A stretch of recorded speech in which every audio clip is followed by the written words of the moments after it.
We've been preparing a banquet in your honor. Yes, yes, come. At habang nagdurusa siya sa lugar ng mga patay, nakita niya sa malayo si Lazarus na kasama si Abraham. Kaya tumawag siya, "Amang Abraham." Father Abraham! "Maawa kayo sa akin.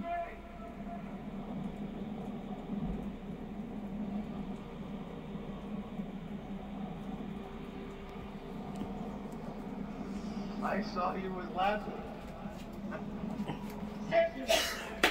Utusan niyo po si Lazarus na isawsaw ang daliri niya sa tubig at ipatak sa dila ko para lumamig-lamig ang pakiramdam ko dahil hirap na hirap ako dito sa apoy."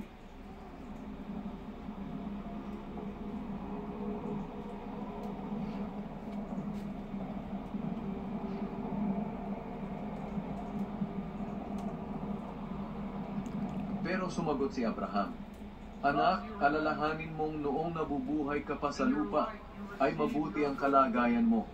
Pero si Lazarus ay hirap na hirap. Received his bad things. Ngayon naman ay inaaliw siya rito at ikaw naman ang nahihirapan."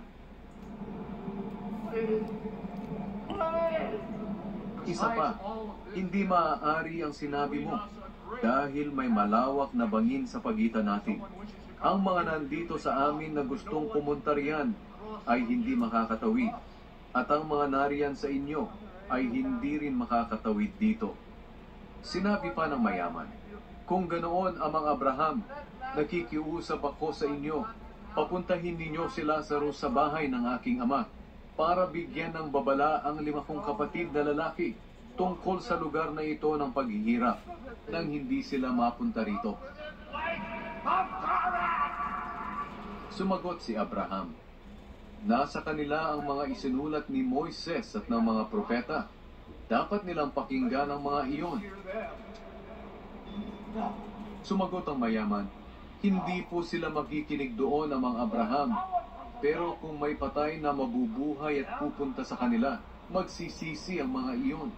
Pero sinabi ni Abraham, "Kung ayaw nilang makinig sa mga isinulat ni Moises at ng mga propeta, hindi rin sila maniniwala kahit may patay pa na muling mabuhay at mangaral sa kanila."